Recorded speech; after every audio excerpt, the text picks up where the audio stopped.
Hi everyone. Today we are going to see the problems which are related to series and parallel combination circuits. Previous class la resistors in series connection பத்தி பார்த்தோம், resistors in parallel connection பத்தியும் பார்த்தோம். இதுக்கு related conditions derive பண்ணோம், then அதுக்கு related problems solve பண்ணோம். இந்த classல resistors in series and parallel combination பத்தி பார்க்கிறோம். So, நீங்க series and parallel connections வீடியோவை பார்க்கல அப்படின்னு சொன்னா அதுக்கான லிங்க்ஸ் நான் டிஸ்கிரிப்ஷன் பாக்ஸ்ல கொடுக்கிறேன், பார்த்து தெரிஞ்சுக்கோங்க. So, ஒரு சர்க்யூட்ல series and parallel networks ரெண்டுமே இருந்தது அப்படின்னு சொன்னா அதைத்தான் நம்ம resistor combination அப்படின்னு சொல்றோம். அப்படி இல்லைன்னா mixed resistor circuits ன்னு சொல்றோம். Here we are using three resistors R1, R2, R3. Resistor R1 is connected in series with the parallel combination of resistors R2 and R3. அதாவது இந்த சர்க்யூட்ல பாருங்க, R1 கூடிய ரெசிஸ்டர் இந்த R2 R3 parallel கனெக்ட் ஆயிருக்கிற அந்த ரெசிஸ்டருக்கு சீரிஸா இருக்கும். அப்போ இந்த சீரிஸ் காம்பினேஷனும் இருக்கு, parallel காம்பினேஷனும் இருக்கிறதுனால இந்த நெட்வொர்க் என்ன சொல்றோம்னா மிக்சட் ரெசிஸ்டர் சர்க்யூட்னு சொல்றோம். ஓகேங்களா? Resistor circuits that combine series and parallel resistor networks together are generally known as resistor combination or mixed resistor circuits அப்படின்னு சொல்றாங்க. அப்போ ஒரு சர்க்யூட்ல series and parallel combination ரெண்டுமே இருந்தது அப்படின்னு சொன்னா அதைத்தான் mixed resistor circuits ன்னு சொல்றோம். ஓகேங்களா? சோ இங்க கவனிங்க. சோ series circuit பொறுத்த வரைக்கும் நமக்கு என்ன கண்டிஷன்ஸ்லாம் தெரியும், parallel கனெக்ஷனை பொறுத்த வரைக்கும் அதுக்கும் என்ன கண்டிஷன்ஸ்லாம் அப்படிங்கிறது நமக்கு தெரியும். சீரிஸ் கனெக்ஷன்ல என்ன கண்டிஷன்ஸ்லாம் சொன்னேன் அப்படின்னு சொன்னா, ஃபர்ஸ்ட் சீரிஸ் கனெக்ஷன்னா என்ன, சிமிலர் எண்ட் எல்லாம் கனெக்ட் பண்ணி விட்டோம் அப்படின்னு சொன்னா அதுதான் என்ன சொன்னேன், சீரிஸ் கனெக்ஷன் சொன்னேன். ஒரு ரெசிஸ்டரோட ஃபினிஷிங் எண்ட் அடுத்ததோட ஸ்டார்டிங், அடுத்ததோட ஃபினிஷிங் எண்ட் அதுக்கு அடுத்ததோட ஸ்டார்டிங். ஸோ இப்படி கனெக்ட் ஆயிருந்தது அப்படின்னு சொன்னா, தொடர் இணைப்புல கனெக்ட் ஆயிருந்துன்னு சொன்னா அதுக்கு பேரு சீரிஸ் சர்க்யூட். அதே நேரம் parallel circuit அப்படின்னு சொன்னா ஒவ்வொரு ரெசிஸ்டரோட சிமிலர் எண்ட்ஸை கனெக்ட் பண்றது. ஸோ சிமிலர் எண்டுங்கும் போது ஒவ்வொரு ரெசிஸ்டர்ல இருக்கக்கூடிய ஸ்டார்டிங் எண்டை ஃபுல்லா காமன் பாயிண்ட்ல கனெக்ட் பண்றது, ஃபினிஷிங் எண்டெல்லாம் காமன் பாயிண்ட்ல கனெக்ட் பண்ணீங்கன்னு சொன்னா அதுக்கு பேர் தான் parallel circuitன்னு சொன்னேன். ஸோ சீரிஸ் சர்க்யூட்ல என்ன சொன்னேன் அப்படின்னு சொன்னா, ஒரு ரெசிஸ்டர்ல போகக்கூடிய கரண்ட் தான் எல்லா ரெசிஸ்டர் வழியும் ஃப்ளோ ஆகும். ஸோ கரண்ட் வந்து சேம். அதே நேரம் ஒரு ரெசிஸ்டர் வழியா கரண்ட் ஃப்ளோ இருக்குதுன்னு சொன்னா அதுக்கு அக்ராஸா வோல்டேஜ் டிராப், பொட்டன்ஷியல் டிராப் இருக்கும். இந்த பொட்டன்ஷியல் டிராப் என்ன ஆகும்னா வேரி ஆகும். ஸோ எதை பொறுத்து அப்படின்னு சொன்னா இந்த ரெசிஸ்டன்ஸை பொறுத்து வேரி ஆகும். So total voltage is equal to V1 plus V2 up to நீங்க எத்தனை ரெசிஸ்டர் கனெக்ட் பண்ணிருக்கீங்களோ அத்தனை ரெசிஸ்டர்ல டிராப் ஆகக்கூடிய வோல்டேஜஸ் அப்படின்னு பார்த்தோம். That is your Kirchhoff voltage law. Then current என்ன அப்படின்னு சொன்னா நம்ம சேம்னு சொல்லிட்டோம். அப்போ I total current is equal to எல்லாமே சேம் தான். I1 equal to I2 plus நீங்க எத்தனை கரண்ட் கண்டுபிடிச்சாலும் ஸோ கரண்ட் வந்து எப்படிதான் இருக்கும், சேமா தான் இதுல இருக்கும். ஸோ அதனால total current is equal to I1 equal to I2 equal to up to எத்தனை கரண்ட் நீங்க எத்தனை ரெசிஸ்டர் கனெக்ட் பண்ணிருக்கீங்களோ அது வழியா ஃப்ளோ ஆகக்கூடிய கரண்ட் வந்து சேம்னு சொல்லியாச்சு. தென் என்ன அப்படின்னு சொன்னா equivalent resistance. Equivalent resistance formula என்னது, சீரிஸ் சர்க்யூட்ல இப்போ 4 ரெசிஸ்டர் இங்க கனெக்ட் பண்ணிருக்கோம். இதுக்கு ஈக்குவலன்ட் சர்க்யூட்னா என்ன பண்ணுவோம், எல்லாத்தையும் என்ன பண்ணிரலாம், ஆட் பண்ணிரலாம் இல்லையா? So R equivalent is equal to R1 plus R2 plus R3 plus R4 up to நீங்க எத்தனை ரெசிஸ்டர் கனெக்ட் பண்ணிருக்கீங்களோ அதை என்ன பண்ணிக்கலாம், கூட்டிக்கலாம். சோ இதுதான் என்ன அப்படின்னா இந்த மூணு கண்டிஷன்ஸும் மெயின் கண்டிஷன்ஸ்.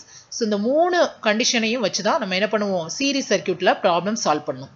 parallel சர்க்யூட்ல எப்படி ப்ராப்ளம் சால்வ் பண்ணும் அப்படின்னு சொன்னா, parallel சர்க்யூட்ல வோல்டேஜ் டிராப் வந்து சேமா இருக்கும். R1ல இருக்கக்கூடிய வோல்டேஜ் டிராப் தான் R2. ஏன்னா சிமிலர் ரெண்டா கனெக்ட் பண்ணிருக்கோம் இல்லையா, இதுல இருக்கக்கூடிய பொட்டன்ஷியல் டிராப் வந்து சேம். பட் நீங்க கொடுக்கக்கூடிய சப்ளை கரண்ட் வந்து என்ன ஆகும் அப்படின்னு சொன்னா ஒவ்வொரு பிரான்ச்சஸ்க்கும் போகும்போது வேரி ஆகும். அப்போ total current is equal to I1 plus I2 plus I3 up to நீங்க எத்தனை ரெசிஸ்டர் கனெக்ட் பண்ணிருக்கீங்களோ அந்த ரெசிஸ்டர்ல ஃப்ளோ ஆகக்கூடிய கரண்ட்டை ஆட் பண்ணிடலாம். ஆனா வோல்டேஜ் வந்து எப்படி இருக்கும், சேமா இருக்கும். So V total equal to total voltage equal to V1 equal to V2 equal to up to Vn சொல்லலாம். ஸோ இதே மாதிரி ஈக்குவலன்ட் ரெசிஸ்டன்ஸுக்கு நம்ம என்ன சொல்லியிருப்போம் அப்படின்னு சொன்னா 1/R equivalent is equal to 1/R1 plus 1/R2 சொல்லியிருப்போம். இங்க 1 அப்படிங்கிறத தான் நான் என்ன சொல்லியிருக்கேன், R1 power minus 1 R2 power minus 1 அப்படின்னு போட்டிருக்கேன். அப்படின்னா என்ன அர்த்தம், R inverse 1/R1 கொடுக்கோம் இல்லையா, தலைகீழா ரெசிப்ரோக்கல் தானே நம்ம எடுப்போம். ஸோ 1/R1 + 1/R2க்கு பதிலாக R1 பவர் -1 R2 பவர் -1 போட்டிருக்கோம். ஸோ இதோட வேல்யூ என்னது 1/, அப்படிங்கிறது தான் இந்த -1ஓட வேல்யூ. ஸோ அப் டு நீங்கள் எத்தனை கனெக்ட் பண்ணுறீங்களோ கனெக்ட் பண்ணிடுவீங்க. ஃபைனலாக R ஈக்குவலன்ட்னு பார்க்கும்போது வர்ற ஆன்சரை தலைகீழாக போடுவீங்க இல்லையா. ஸோ நான் டோட்டலாக கொடுத்துட்டு ஃபைனலாக என்ன பண்ணுறேன், இது எல்லாத்துக்கும் சேர்த்து ஒரு இன்வர்ஸ் எடுத்துருந்தேன். ஓகேங்களா.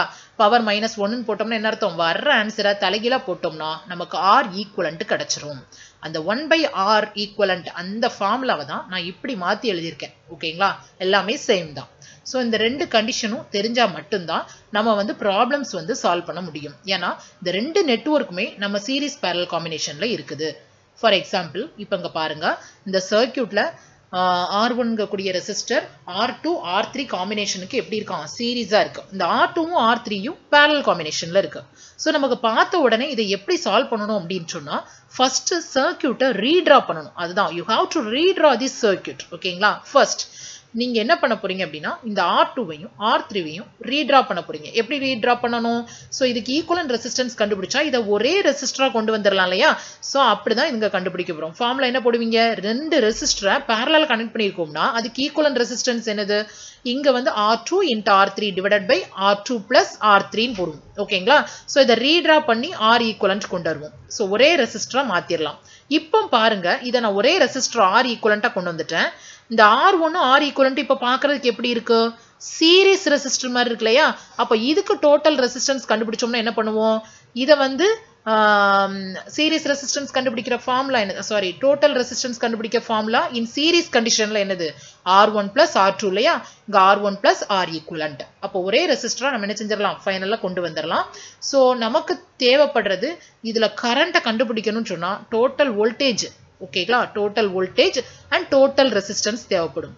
ஏன் அப்படின்னு சொன்னா நம்ம வந்து ஓம்ஸ்லால பார்த்திருப்போம். ஓகேங்களா. கரண்ட் கண்டுபிடிக்கிற ஃபார்முலா என்னது, I = V/R. ஓகேங்களா. I = V/R. இங்க வந்து total current, circuit current, total current கேட்காங்க. அப்ப டோட்டல் வோல்டேஜ். ஓகேங்களா. டோட்டல் வோல்டேஜ் எவ்வளவு, 25 வோல்டேஜ் தான் டோட்டல் வோல்டேஜ்.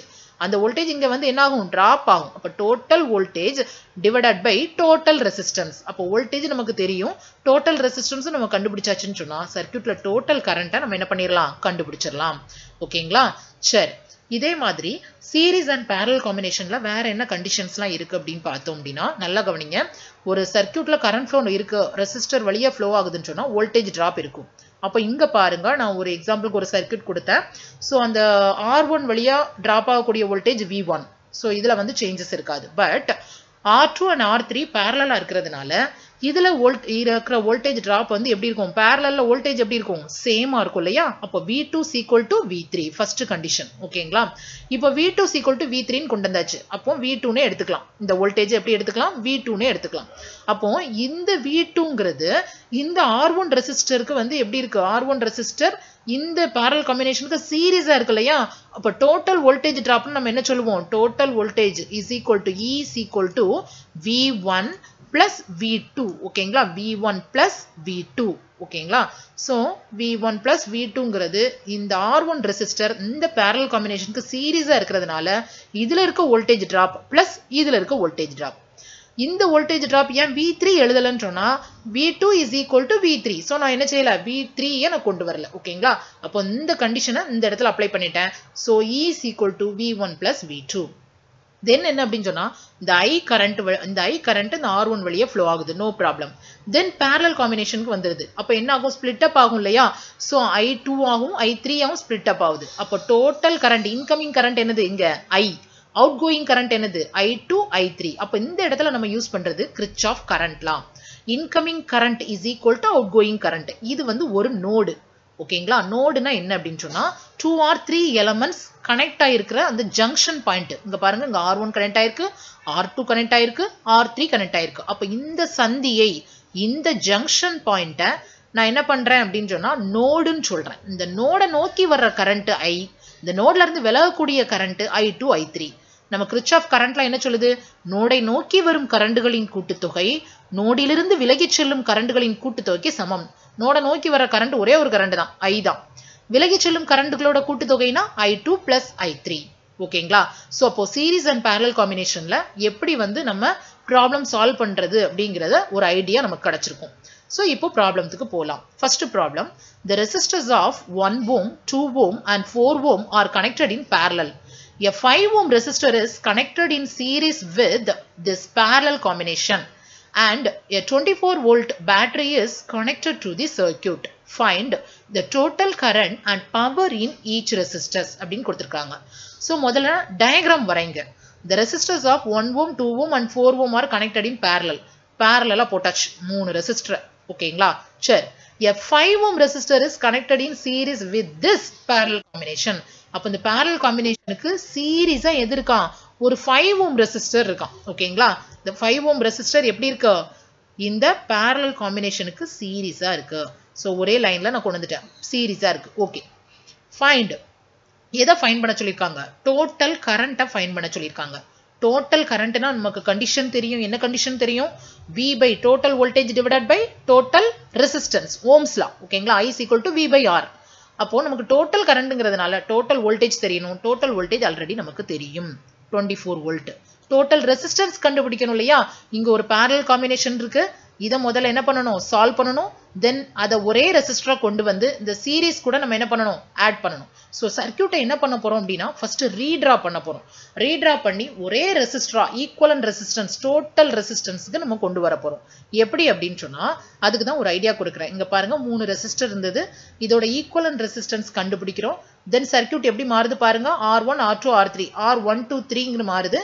then அது வந்து சீரிஸா இருக்கக்கூடிய R4 கூட ஜாயிண்ட் ஆகுது. ஃபைனலா நம்ம இந்த ரெண்டையும் ஆட் பண்ணோம்னா ஒரே ரெசிஸ்டரா நம்ம என்ன செஞ்சிரலாம்? கொண்டு வந்துரலாம். சோ சர்க்யூட்டை இப்படி தான் ஸ்டெப் பை ஸ்டெப்பா என்ன பண்ணனும்? ரீட்ரா பண்ணனும்னு சொல்றாங்க. ஓகே. சோ நம்ம given டேட்டாவை எடுத்து எழுதிரலாம். R1 1 ohm, R2 2 ohm, R3 4 ohm. இது மூணு எப்படி இருக்கும்? parallel-ஆ இருக்கும். ஓகேங்களா? நான் வந்து தெளிவா அதை எழுதிருக்கேன். then இந்த parallel-ஆ இருக்கக்கூடிய இந்த கனெக்ஷன் வந்து எது கூட சீரிஸா இருக்கும்? இந்த 5 ohm ரெசிஸ்டர் கூட சீரிஸா இருக்கும். எதை கண்டுபிடிக்க சொல்லிருக்காங்க? Total current power in each resistor. given டேட்டாவை எடுத்து எழுதிட்டீங்கனாலே நீங்க தெளிவா இருக்கீங்க சம்லன்னு புரிஞ்சுப்பாங்க. then என்ன அப்படினு சொன்னா to find total current கரண்ட கண்டுபிடிக்க போறோம். நான் சொன்ன மாதிரி total voltage நமக்கு தெரியும். R equivalent நம்ம கண்டுபிடிக்கணும். சோ எப்படி கண்டுபிடிக்கலாம்? R equivalent கண்டுபிடிக்கிறதுக்கு ஃபர்ஸ்ட் நம்ம அந்த parallel combinationல இருக்கக்கூடிய அந்த மூணு ரெசிஸ்டரையும் சிம்பிளிஃபை பண்ணணும். ஓகேங்களா? சிம்பிளிஃபை பண்ணா என்ன நடக்கும்? ஃபர்ஸ்ட் parallel resistor சிம்பிளிஃபை பண்ணுங்க. R equivalent கண்டுபிடிங்க. 1 by R1 plus 1 by R2 plus 1 by R3 calculatorல போடுங்க. போடும்போது பகுதி தொகுதி அதாவது numerator and denominator and numerator ரெண்டையும் நம்ம என்ன பண்ணணும் அப்படினா கரெக்ட்டா பண்ணணும். இப்படியே டைரக்ட்டா calculatorல அடிச்சிட்டு போயிட்டே இருக்க கூடாது. ஓகேங்களா? சோ கரெக்ட்டா 1 by 1 அப்படினு போட்டு அதுக்கு ஆன்சர் பிளஸ் அப்போ பிராக்கெட்டை கரெக்ட்டா ஓபன் பண்ணி க்ளோஸ் பண்ணணும். ஓகேங்களா? பண்ணீங்க அப்படினு சொன்னா 1.75ங்கிறது ஆன்சர் கிடைக்கும். இல்ல நான் LCM கண்டுபிடிச்சு பண்றேன் அப்படினாலும் நீங்க கண்டுபிடிச்சு பண்ணலாம். சோ அதுக்கும் இதே ஆன்சர் தான் வரும். சோ வர்ற ஆன்சரை நம்ம R equivalent 1 by R equivalent is equal to 1.75. நமக்கு தேவை என்னது? R equivalent. அப்போ வர்ற ஆன்சரை என்ன பண்ணுவீங்க? தலைகீழா போடுவீங்க இல்லையா? தலைகீழா எப்படி போடணும்? வர்ற ஆன்சரை 1 divided by ன்னு போடணும். சோ 1 divided by 1.75 1.75 ன்னு கொடுத்தீங்க அப்படின்னு சொன்னா ஆன்சர் என்ன வருது அப்படின்னு சொன்னா 0.57 ohm. ஓகேங்களா? 0.57 ohm அப்படிங்கிறது நமக்கு கிடைச்சிரும். சாரி எஸ் 0.57 ohm அப்படிங்கிறது நமக்கு கிடைச்சிரும். சோ இந்த இடத்துல நமக்கு கிடைச்சிருக்கிறது 0.57 ohm. ஓகேங்களா? சரி. இப்போ இந்த 0.57 ohm எப்படி இருக்கு அப்படின்னு சொன்னா 5 ohm கூட சீரிஸா இருக்கு. நம்ம இந்த parallel combination ஒரே ரெசிஸ்டரா கொண்டு வந்தாச்சு. இப்போ எப்படி இருக்கு? 5 ohm கூட சீரிஸா இருக்கு. அப்ப இந்த ரெண்டுக்கும் நம்ம ஈக்குவலன்ட் ரெசிஸ்டன்ஸ் கண்டுபிடிச்சிரலாமா? சோ ஈக்குவலன்ட் ரெசிஸ்டன்ஸ் என்ன வரும்? சீரிஸா இருந்தனா ஈக்குவலன்ட் ரெசிஸ்டன்ஸ் ஃபார்முலா என்னது? R1 R2. அப்ப இந்த ரெண்டையும் என்ன பண்ணிரலாம்? கூட்டினோம்னா நமக்கு டோட்டலா சர்க்யூட்டோட டோட்டல் ரெசிஸ்டன்ஸ் கிடைச்சிரும். 0.57 plus 5 is equal to 5.57 ohm. ஓகேங்களா? அப்ப டோட்டல் வோல்டேஜ் நமக்கு தெரியும். டோட்டல் ரெசிஸ்டன்ஸ் கண்டுபிடிச்சாச்சு. ஃபைனலா கரண்டோட வேல்யூ என்ன வரும்? V divided by R equivalent. ஒரே ரெசிஸ்டர் கொண்டு வந்துட்டோம் பாத்தீங்களா அந்த சர்க்யூட்ல. ஃபைனலா total current is equal to total voltage divided by total resistance. Answer 4.3 amps. ஓகேங்களா? அப்போ ஃபர்ஸ்ட் கண்டிஷன் நம்ம ஃபைண்ட் பண்ணியாச்சு. செகண்ட் என்ன கொடுத்திருக்காங்க? to find power dissipated in each resistor. ஓகேங்களா? இங்க வந்து 2 ன்னு எழுதிருக்கேன். சோ இது வந்து to find. ஓகேங்களா? to find. ஓகேங்களா? to find ன்னு எடுத்துக்கோங்க. to find power dissipated in each resistor. அப்போ power dissipated in each resistor னா என்ன அர்த்தம்? நமக்கு பவரோட ஃபார்முலா தெரியும், voltage into current. அப்படி இல்லனா I square R, current square into R, I square R, then V square divided by R, voltage square பண்ணி divided by R. ஓகேங்களா, ரெசிஸ்டன்ஸ் பண்ணணும். இப்போ ஒவ்வொரு ரெசிஸ்டர்லயும் டிசிபேட் ஆகக்கூடிய பவர்னு கேட்டிருக்காங்க. அப்போ இந்த 1 ஓம்ல டிசிபேட் ஆகக்கூடிய பவர்னா இதுல என்ன வோல்டேஜ் இருக்குன்னு பார்க்கணும், இதுல என்ன கரண்ட் இருக்குன்னு பார்க்கணும். இது ஃபுல்லாமே என்னது, parallel சர்க்யூட்ல இருக்கு இல்லையா? ஸோ parallelனா வோல்டேஜ் சேம். அப்போ இங்க இருக்க வோல்டேஜ் தான் எல்லாத்துலயும் இருக்கும். அப்போ நோ ப்ராப்ளம். ஸோ ரெசிஸ்டர் மட்டும் வேறுபடும். ஓகேங்களா, ஒன்று அப்போ V square divided by R போடுங்க. ஓகேங்களா, தென் என்ன அப்படின்னு சொன்னா இங்க போற கரண்ட் இங்க வந்து வேரி ஆகும். ஸோ இந்த கரண்ட்டை கண்டுபிடிச்சிட்டு இருக்கிறதுக்கு பதிலாக நல்லா கவனிங்க, இந்த ரெசிஸ்டர் தான் இங்கேயும் போகுது. ஓகேங்களா, இந்த கரண்ட் தான் இங்கேயும் போகுது, இந்த ரெசிஸ்டருக்கு போகுது. ஸோ ஸ்பிளிட் ஆகிற கரண்ட் ஒரே கரண்ட்டாக ஜாயிண்ட் ஆகி என்ன ஆகும், இந்த 5 ஓம் ரெசிஸ்டருக்கு போகும். அப்போ 4.3 ஆம்ஸ் தான் இந்த 5 ஓம் ரெசிஸ்டர் வழியாக போகுது. ஸோ I into R போட்டிங்கன்னா V4 கிடச்சிரும். ஓகேங்களா, ஸோ V4 கிடச்சிட்டுனா இதில் டிசிபேட் ஆகக்கூடிய பவரை கண்டுபிடிக்க என்னது easy, V square by R போட்டுடலாம். இதில் இருக்கக்கூடிய வோல்டேஜ் V4, இதில் இருக்கக்கூடிய ரெசிஸ்டன்ஸ் 5 ஓம். இதை கண்டுபிடிச்சிட்டு ஃபைனலா இந்த வோல்டேஜையும் கண்டுபிடிச்சோம்னா ஒவ்வொரு ரெசிஸ்டர்ல இருக்கக்கூடிய டிசிபேட் ஆகக்கூடிய பவரை நம்ம ஈஸியா கண்டுபிடிச்சிடலாம். கவனிங்க, வோல்டேஜ் டிராப் அக்ராஸ் V4, நம்ம V4 கண்டுபிடிக்கிறோம். V4ங்கிறது R4க்கு அக்ராஸா இருக்கக்கூடிய வோல்டேஜ் டிராப். R4ல என்ன கரண்ட் ஃப்ளோ ஆகுதுன்னு சொன்னேன், டோட்டல் கரண்ட் தான் ஃப்ளோ ஆகுது. ஏன் ஸ்பிளிட் ஆகிற கரண்ட் அப்படியே இந்த பக்கம் என்ன ஆகிரும், ஃபுல்லா நமக்கு கரண்ட் ஃபுல்லாமே எந்த ரெசிஸ்டர் வழியா ஃப்ளோ ஆகும், 5 ஓம் ரெசிஸ்டர் வழியா ஃப்ளோ ஆகும். So I into R4 4.3 into 5 21.5 volt கிடைச்சிட்டு. அப்போ பாருங்க, இங்க V4 தெரிஞ்சிட்டு, இங்க டோட்டல் வோல்டேஜும் தெரிஞ்சிட்டு. அப்போ இந்த வோல்டேஜ்ல இருந்து இந்த வோல்டேஜை கழிச்சோம்னா நமக்கு V1 கிடைச்சிரும். அப்படிதானே? ஸோ நமக்கு தெரியும் Kirchhoff voltage law, total supply voltage is equal to potential drop across each resistance. அப்போ இதுக்கு அக்ராஸ் இருக்கக்கூடிய வோல்டேஜ் பிளஸ் இதுக்கு அக்ராஸ் இருக்கக்கூடிய வோல்டேஜ் அப்படின்னு கொண்டு வந்துடலாம். இந்த வோல்டேஜ் எல்லாமே சேம், அதனால தான் நான் V1ங்கிற வார்த்தையில முடிச்சிட்டேன். ஓகேங்களா, கவனிங்க. அப்போ voltage drop across R1 is equal to supply வோல்டேஜ்ல இருந்து நீ இப்போ கண்டுபிடிச்சிருக்கிற வோல்டேஜ் டிராப்பை நம்ம கழிச்சிட்டோம் அப்படின்னு சொன்னா நமக்கு என்ன கிடைச்சிரும், வோல்டேஜ் டிராப் அக்ராஸ் R1 கிடைச்சிரும். ஓகேங்களா, இந்த R1 ஐ மீன் இந்த V1 தான் V1 is equal to V2 is equal to V3, ஏன்னா அது parallel காம்பினேஷன்ல இருக்கு. அப்ப இந்த 2.5 வோல்டேஜ்ங்கிறது இந்த 3 ரெசிஸ்டருக்கும் அக்ராஸா இருக்கக்கூடிய voltage drop, same potential drop. ஓகேங்களா, சரி, இப்போ நம்ம பவர் டிசிபேட்டட் கண்டுபிடிச்சிடலாமா? பவர் டிசிபேஷன் ஒவ்வொரு ரெசிஸ்டர்லையும் R1ல என்ன பவர் டிசிபேஷன் இருக்கு, நான் என்ன ஃபார்முலா யூஸ் பண்ணிருந்தேன்னா V square divided by R1. V நம்ம கண்டுபிடிச்சிட்டோம். R1ல இருக்கக்கூடிய வோல்டேஜ் டிராப் V1. V1 ஓட வேல்யூ என்னது, நமக்கு 2.5 வோல்டேஜ் போட்டோம்னா R1 ஓட வேல்யூவை போட்டு கரெக்டா கண்டுபிடிச்சோம்னு சொன்னா 6.25 வாட்ஸ் வரும். தென் R2 அதே ஃபார்முலாவை போடுறேன், V square divided by R2. V2 is equal to நமக்கு வேல்யூ என்னன்னு பாருங்க. V2 நம்ம இப்பதான் கண்டுபிடிச்சோம். V1 is equal to V2 is equal to V3. Answer என்ன, 2.5 வோல்ட் தான்.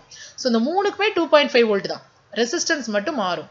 ஸோ ஒவ்வொரு ரெசிஸ்டருக்கும் அக்ராஸா இருக்கக்கூடிய ஒவ்வொரு ரெசிஸ்டர் வழியாகவும் டிசிபேட் ஆகக்கூடிய அந்த பவருக்கு ஃபார்முலாவை அப்படியே அப்ளை பண்ணி வேல்யூவை அப்படியே சப்ஸ்டியூட் பண்ணி ஆன்சர் என்ன பண்ணிடலாம், கொண்டு வந்துடலாம். ஃபைனலா பவர் டிசிபேட்டட் இன் R4 பார்க்கணும். R4ங்கிறது சீரிஸ் கனெக்ஷன்ல இருக்கு. ஓகேங்களா, R4ங்கிறது இதுதான் R4, 5 ஓம் தான் R4. அப்ப இதுக்கு அக்ராஸா இருக்கக்கூடிய வோல்டேஜ் டிராப் என்னது, நம்ம கண்டுபிடிச்சோம், V4 கண்டுபிடிச்சோம் இல்லையா? V4 என்ன கண்டுபிடிச்சோம் அப்படின்னா V4 இருந்தா கண்டுபிடிச்சிருக்கோம், என்னது 21.5. அதைத்தான் நம்ம அப்ளை பண்ணணும். ஓகேங்களா, V4 ஓட வேல்யூ 21.4 வோல்டேஜ், அதுக்கு அக்ராஸா என்ன வோல்டேஜ் இருக்கு. So 21.5 voltage the whole square divided by R4 ஓட வேல்யூ என்னது 5 ஓம். ஓகேங்களா, கரெக்டா பிராக்கெட் அப்ளை பண்ணுங்க. ஸோ பிராக்கெட்டை முதல்ல நியூமரேட்டர் அண்ட் டெனாமினேட்டர். ஓகேங்களா, தொகுதியில் உள்ளதுக்கு தொகுதி the whole square divided by பகுதி. ஓகேங்களா, அப்படி வச்சுக்கோங்க. ஸோ 21.5 ஸ்கொயர் டிவைடட் பை 5 போட்டிங்கன்னா ஆன்சர் என்ன வரும், 92.45 வாட்ஸ் வரும். 92.45 வாட்ஸ். அப்போ ஒவ்வொரு ரெசிஸ்டர்லையும் டிசிபேட் ஆகக்கூடிய பவரை கண்டுபிடிச்சாச்சு, P1, P2, P3 and P4. ஓகேங்களா, ஸோ அவங்க கொடுத்த நம்ம ஃபைண்ட் பண்ண சொன்னதை நம்ம என்ன பண்ணியாச்சு, கண்டுபிடிச்சாச்சு. இது சிம்பிள் சம். ஓகேங்களா, நமக்கு நல்லா தெரிஞ்சது, கண்டிஷன்ஸ் நல்லா தெரிஞ்சதுன்னா ஈஸியா நம்ம என்ன பண்ணிடலாம், சால்வ் பண்ணிடலாம். தென் இதே மாதிரி இன்னொரு சம்மை நீங்க சால்வ் பண்ண போறீங்க. So a resistor of 4 ohm resistance is connected in series with a parallel circuit comprising of 3 ohm, 3 ohm and 6 ohm respectively. A battery of EMF 12 volts is connected across the circuit. Draw the circuit diagram and find the total resistance and total current in the circuit. கவனிங்க, a resistor of 4 ohm resistor potash 4 ohm resistor potash is connected in series with a parallel circuit comprising of 3 ohm 3 ohm and 6 ohm கொடுத்திருக்காங்க. 3 ohm 3 ohm and 6 ohm இந்த மூணு எப்படி இருக்காம், parallel அப்படின்னு கொடுத்திருக்காங்க, parallel circuit ன்னு கொடுத்திருக்காங்க. இந்த parallel circuit கூட இந்த 4 ohm எப்படி இருக்காம், சீரிஸா இருக்காம் அப்படின்னு போட்டாச்சு. அப்போ ஒன்று நீங்கள் இப்படி ஹரிசாண்டலாக போடனாலும் போட்டுக்கலாம், இல்லை மேடம் நான் வந்து எனக்கு வெர்டிக்கலாக போடுறதுக்கு நல்லா வரும் அப்படின்னு சொன்னால் ஓகே, நீங்கள் வெர்டிக்கலானாலும் நீங்கள் போட்டுக்கலாம். எப்படினாலும் சேம் தான், இந்த சர்க்கியூட் அண்ட் இந்த சர்க்கியூட் ரெண்டுமே என்ன தான், சேம் தான். ஓகேங்களா, கவனிங்க. ஸோ இந்த ரெண்டு சர்க்கியூட்டும் சேம்னு சொல்லியாச்சு. ஓகேங்களா, ஸோ இதில் எதனாலும் நீங்கள் வந்து என்ன செஞ்சுக்கலாம், போட்டுக்கலாம். இப்படி போட்டாலும் ஒன்று தான், இப்படி போட்டாலும் ஒன்று தான். ஓகேவா, ஸோ V1 கால்குலேட் பண்ணால் 4 ஓம்க்கு அக்ராஸாக இருக்கக்கூடிய வோல்டேஜ் ட்ராப், V2ங்கிறது இந்த 3 ரெசிஸ்டருக்கு அக்ராஸாக இருக்கக்கூடிய வோல்டேஜ் ட்ராப். மூணுமே என்னதான், சேம் தான். பேரலல்ல வந்து வோல்டேஜ் சேம். இப்போ கரண்ட்டை கண்டுபிடிக்க சொல்லியிருக்காங்க, டோட்டல் கரண்ட் கண்டுபிடிக்க சொல்லியிருக்காங்க. ஸோ டோட்டல் கரண்ட் அப்படின்னு சொல்லும் போது என்ன பண்ணுவோம், டோட்டலாக இருக்கக்கூடிய வோல்டேஜ் அண்ட் டோட்டல் ரெசிஸ்டன்ஸ் கண்டுபிடிக்கணும். ப்ரீவியஸ் சம்மே மாதிரி தான். ஓகேங்களா, குழம்பவே வேண்டாம். முதல்ல அது வந்து பேரலல் காம்பினேஷன் இருந்தது, அதுக்கப்புறம் சீரிஸ் காம்பினேஷனுக்கு கொண்டு வந்தோம். 5 ohm ரெசிஸ்டன்ஸ் இருந்தது. பட் இங்கே வந்து இந்த 4 ohm ரெசிஸ்டன்ஸ் சீரிஸ் வித்னே கொடுத்துருக்காங்க. ஸோ எப்படினாலும் நீங்கள் என்ன பண்ணிக்கலாம், எடுத்துக்கலாம். நீங்கள் வந்து ஈஸியாக கால்குலேட் பண்ணணும் அப்படின்னு சொன்னால் ஃபார்முலா உங்களுக்கு தெரியும், total voltage divided by total resistance கண்டுபிடிச்சிங்க அப்படின்னு சொன்னால் ஃபார்முலாவில் அப்ளை பண்ணுங்கள், ஆன்சர் I கிடச்சிரும். தென் டோட்டல் ரெசிஸ்டன்ஸ் கண்டுபிடிக்கிறதுக்கு உங்களுக்கு தெரியும். ஃபர்ஸ்ட் என்ன பண்ணுவீங்க, இந்த சர்க்கியூட்ல இருக்கக்கூடிய இந்த க்ளோஸ்டு பாத்ல இருக்கக்கூடிய சிம்பிளா இருக்கக்கூடிய நெட்வொர்க் என்னது, இந்த parallel காம்பினேஷன். இதை முதல்ல ரீட்ரா பண்ணுங்க. ஸோ சர்க்கியூட்டை ரீட்ரா பண்ணி ஒரே ரெசிஸ்டன்ஸ்க்கு கொண்டு வாங்க, டோட்டல் ரெசிஸ்டன்ஸை கண்டுபிடிங்க. ஃபைனலாக அதோட வேல்யூவை நீங்கள் அப்ளை பண்ணிடலாம். ஓகேங்களா, ஸோ டோட்டல் ரெசிஸ்டன்ஸ் கண்டுபிடிச்சிங்கன்னு சொன்னால் டோட்டல் கரண்ட் கண்டுபிடிக்கிறது ரொம்ப ஈஸி. ஸோ நான் வேற எதுவுமே கேட்கல, சிம்பிளாக தான் கேட்டிருக்கேன், ரொம்ப சிம்பிள். ஸோ ப்ரீவியஸாக நான் எக்ஸாம்பிளுக்கு கொடுத்த சம்மை ஒரு தடவை வெரிஃபை பண்ணுங்க, தென் அதை வச்சு இந்த சம்மை சால்வ் பண்ணுங்க. ஓகேங்களா, ஓகே, தேங்க்யூ.